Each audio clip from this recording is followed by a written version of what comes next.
दक्षिण की अनसुलझी गुत्थी थी, आपके हिसाब से अजय जी उसको कैसे भेद पाई बीजेपी?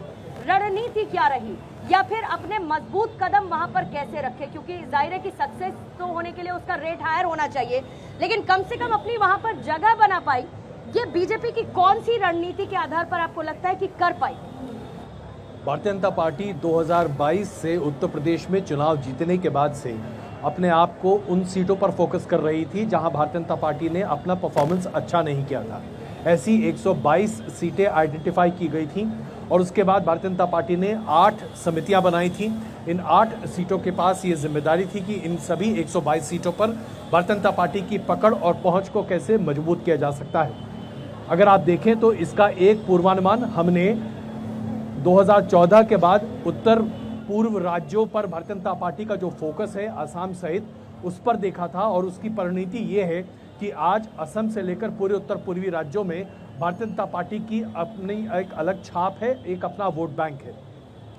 2022 के बाद से भारतीय जनता पार्टी ने दक्षिण की तरफ एक जबरदस्त सोच और अप्रोच सामने रखी, जिसमें तेलंगाना और आंध्र प्रदेश पर भारतीय जनता पार्टी ने स्थानीय स्तर पर अपने कार्यकर्ताओं को काफी मजबूत किया। इसका बड़ा असर आप केरल में भी और तमिलनाडु में भी देख रहे हैं। प्रधानमंत्री नरेंद्र मोदी की बीते 1 साल की तमिलनाडु और केरल की यात्राओं का आकलन अगर आप करेंगे तो ये अपने आप में इंगित करता है कि कितने बड़े पैमाने पर भारतीय जनता पार्टी ने दक्षिण पर अपने पूरे जोर को लगाकर रखा था। वोट परसेंटेज बढ़ाना ही मकसद नहीं था, मकसद ये भी था कि वोट परसेंटेज बढ़ने के साथ कन्वर्टेबिलिटी बढ़े। आज उत्तर में हुए और पश्चिम में हुए नुकसान को अगर किसी एक जगह से भारतीय जनता पार्टी ने भरपाई की है तो वह दक्षिण से है। भारतीय जनता पार्टी को उम्मीद थी कि उत्तर पूर्वी राज्य और बंगाल मिलाकर उन्हें काफी फायदा होगा और तटीय क्षेत्र उड़ीसा और वहां से आंध्र प्रदेश और फिर पूरे दक्षिण में अच्छा फायदा होगा। उत्तर पूर्व में फायदा नहीं हुआ है भारतीय जनता पार्टी को, दरअसल नुकसान हो गया है, चाहे आप असम की बात करें या फिर बंगाल की बात करें। तटीय क्षेत्र में उड़ीसा में अच्छा फायदा, आंध्र प्रदेश में सहयोगी दल टीडीपी के साथ फायदा, और उसके बाद दक्षिण भारत में अपने आप को कर्नाटक में रिटेन करने के साथ साथ नुकसान कर्नाटक में हुआ है, लेकिन कर्नाटक के साथ साथ बाकी राज्यों में वोट शेयर का बढ़ना और वहां पर अपने आप को स्थापित करना, भारतीय जनता पार्टी की ये रणनीति उनको बचा ले गई है। और अगर इसका पैरेलल थोड़ा सा इतिहास के पन्ने और पलटे तो आपको इंदिरा गांधी में दिखाई देती है, जब 1980 में इंदिरा गांधी ने दक्षिण में अपनी जीत बड़े पैमाने पर हासिल करके अपने नॉर्थ के नुकसान को पाटा था। तो ये भारत की राजनीति का एक बहुत अच्छा अध्याय है। आप किसी न किसी एक हिस्से में अपने आप को ज्यादा मजबूत करते हैं और उसके बाद पूरे देश पर एक पैन इंडिया इमेज लेकर सामने आते हैं, जिसका फायदा आज भारतीय जनता पार्टी उठा रही है। ठीक है, और फायदा उठा रही है तो अदिति ऐसे कई स्टेट्स हैं जहां पर बीजेपी को बम्पर सपोर्ट मिला है, फिर चाहे वो मध्य प्रदेश हो, दिल्ली हो, उत्तराखंड, हिमाचल, जो तेलंगाना टू ओडिशा, आप काउंट करते जाइए, यहाँ पर बीजेपी को बम्पर सपोर्ट मिला है। लेकिन किसी की तरफ से एक ट्वीट किया गया और उस ट्वीट को मैं पढ़ देती हूँ। उसमें वो ये लिखते हैं कि बीजेपी ने अयोध्या, बीजेपी हार गई, लेकिन आप ये नहीं कह सकते कि उन्होंने हिंदुत्व को छोड़ दिया। बीजेपी अमेठी हार गई, आप ये नहीं कह सकते कि उन्होंने वहां पर डेवलपमेंट का काम नहीं किया। प्रधानमंत्री मोदी की जीत का मार्जिन 5 लाख से 1.5 लाख आ गया, लेकिन आप फिर भी ये नहीं कह सकते कि कैंडिडेट का सिलेक्शन गलत था। फिर इसके बाद सवाल आता है कि फिर क्या हुआ? देखिए, ये बहुत इंपॉर्टेंट आपने सवाल भले ही ट्वीट के माध्यम से पूछा हो, आज शाम को ये चर्चा करनी जरूरी है। देखिए, भारतीय जनता पार्टी अपनी चर्चा करे, कांग्रेस अपनी करे, लेकिन हम लोगों को, जनता, हमारे व्यूअर्स के लिए चर्चा करनी जरूरी है कि वो कौन से फैक्टर्स रहे जिसकी वजह से भाजपा तीसरी बार सरकार बना पा रही है एनडीए के साथ, और ये कौन सी वजह है कि जो मैंडेट बोला गया था वो मैंडेट पूरा नहीं हो पाया। पहला, बना क्यों पा रही है? केवल और केवल नरेंद्र मोदी की वजह से। बना क्यों नहीं पाई उतना बड़ा?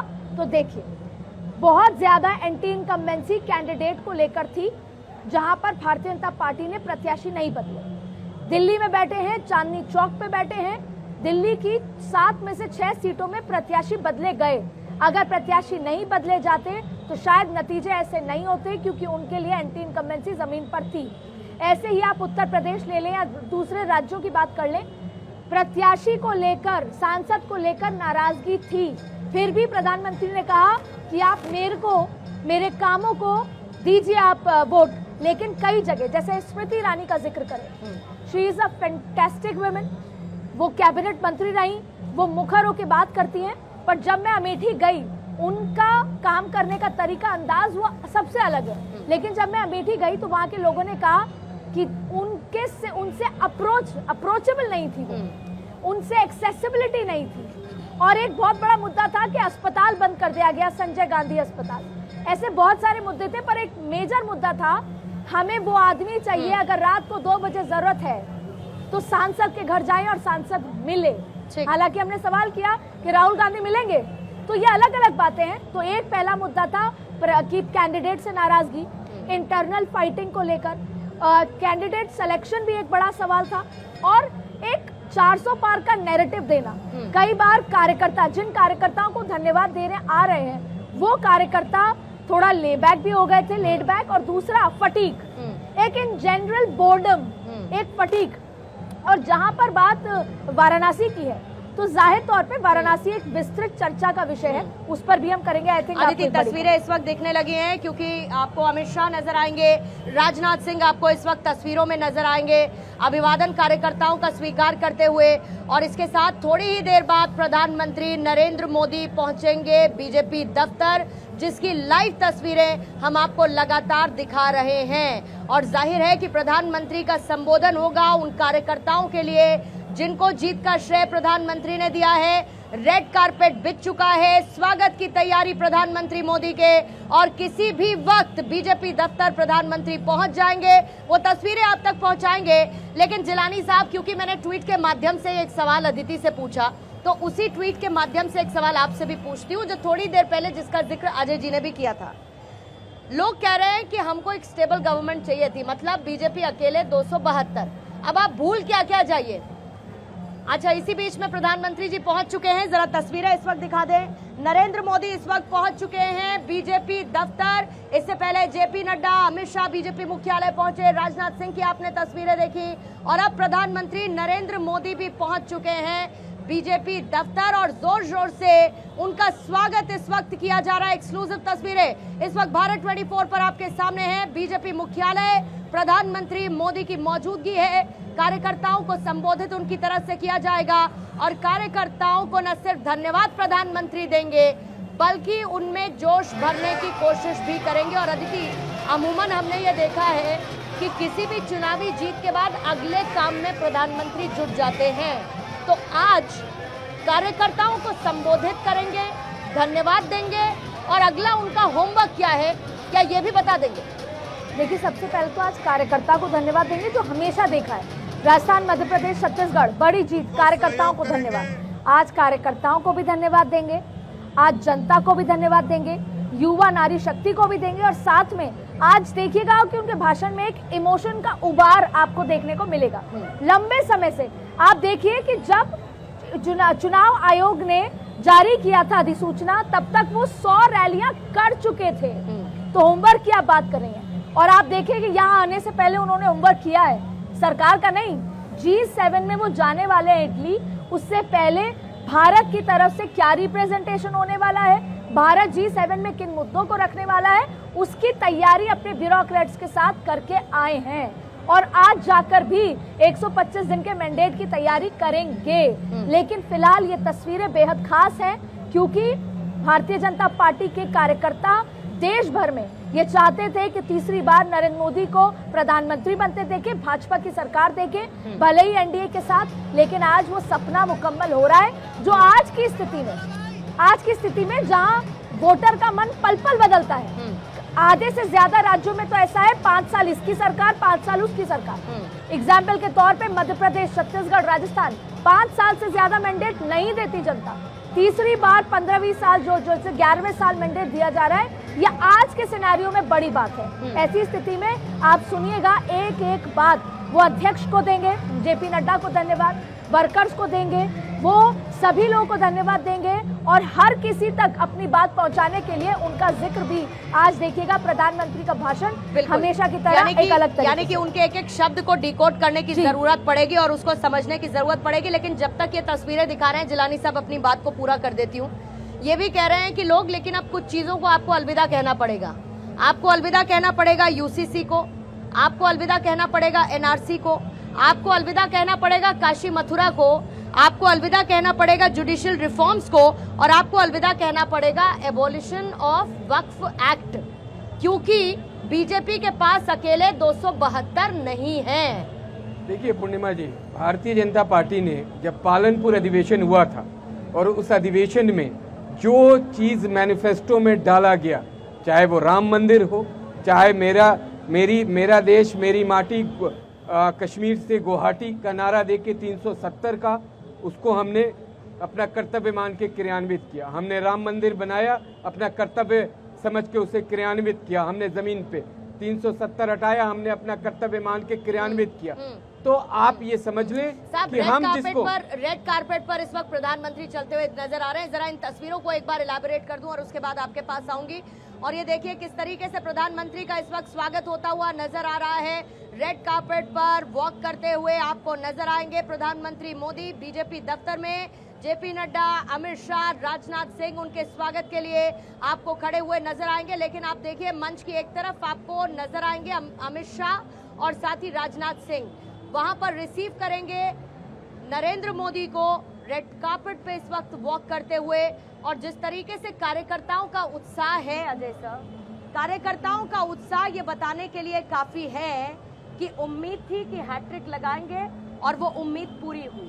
प्रधानमंत्री को अपने बीच पाकर उनके मोटिवेशन के लिए खुद कार्यकर्ता भी कहेंगे कि आपका धन्यवाद। इसमें कोई शक नहीं कि देखिए आज ये मौका भारतीय जनता पार्टी के लिए सेलिब्रेट करने का है। हम इस बात का आकलन कर रहे हैं कि आज भारतीय जनता पार्टी की उम्मीद के मुताबिक सीटें क्यों नहीं आई, लेकिन वस्तु स्थिति तो यही है कि भारतीय जनता पार्टी सबसे बड़ी पार्टी बनकर निकली है।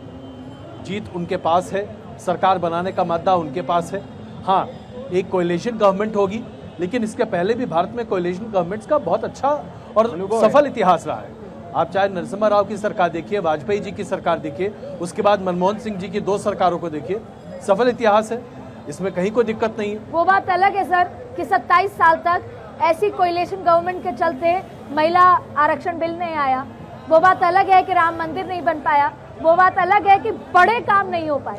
अदिति, मैं इस पर थोड़ा सा, आप अगर इसको अन्यथा न ले जी, महिला आरक्षण बिल आने के बाद भी कार्यान्वित तो होते होते और महिलाओं का रिप्रेजेंटेशन होते होते, देखिए हम बहुत सारी बातें बहुत अच्छी बोलते हैं। इस देश में पंचायती राज संशोधन जो किया गया, उसका परिणाम जिस व्यक्ति ने किया वो देखने के लिए जीवित ही नहीं है। राजीव गांधी ने इतना बड़ा ऐतिहासिक कदम उठाया और पंचायती राज कानून इस देश में लेकर आए, लेकिन क्या पंचायती राज कानून का फायदा कांग्रेस को कभी मिल पाया? नहीं मिल पाया। तो ये देश में कुछ ऐसे मूलभूत सुधार हैं जिसकी आवश्यकता है। आरक्षण करना अपने आप में महत्वपूर्ण है। डिलिमिटेशन एक बहुत बड़ा मुद्दा है, तो आसान नहीं है। जब तक डिलिमिटेशन नहीं होगा महिला आरक्षण नहीं होगा। बट एक इन जनरल बात है कि बड़े बड़े काम, आप देखिए न्यूक्लियर डील किस तरह से रही, कोएलिशन गवर्नमेंट थी, किस तरह का रकस हुआ, बड़े काम। देखिए इस देश को सबसे पहले इंदिरा गांधी ने एक परमाणु विस्फोट दिया, उसके बाद अटल बिहारी वाजपेयी की कोएलिशन की सरकार थी जिसने 5 परमाणु परीक्षण किए, और उसके बाद एक कोएलिशन गवर्नमेंट थी मनमोहन सिंह की जिसने उस न्यूक्लियर डील से पूरे भारत को छुटकारा दिलाते हुए, अपनी सरकार को दांव पर लगाते हुए अमेरिका से उस दांत के भीतर से भारत की जीत निकाल कर लाए। तो कोएलिशन गवर्नमेंट्स असफल देश में रही हो, कम से कम मेरा तजर्बा ऐसा नहीं है। दरअसल इकोनॉमिक प्रोग्रेस जो नरसिम्हा राव, वाजपेयी सरकार और उसके बाद मनमोहन सरकार में हुआ है वो अभूतपूर्व हुआ है, और ये सब कोएलिशन गवर्नमेंट्स हैं। और हम उम्मीद भी करते हैं कि आगे 5 साल भी इसी तरह का बिल्कुल बेहतर संचालन और बेहतर तरीके से काम और कड़े फैसले, जिसकी बात प्रधानमंत्री जिसका जिक्र करते हैं, वो कड़े फैसले भी उसी तरीके से लिए जाते रहे। हालांकि इसमें मैंडेट और नंबर जिलानी साहब बहुत मैटर करता है। हाँ ठीक है। अरे आप बार बार ये बात आ रही है कि गवर्नमेंट क्योंकि साझा बन रही है, इसलिए वो फैसले नहीं होंगे।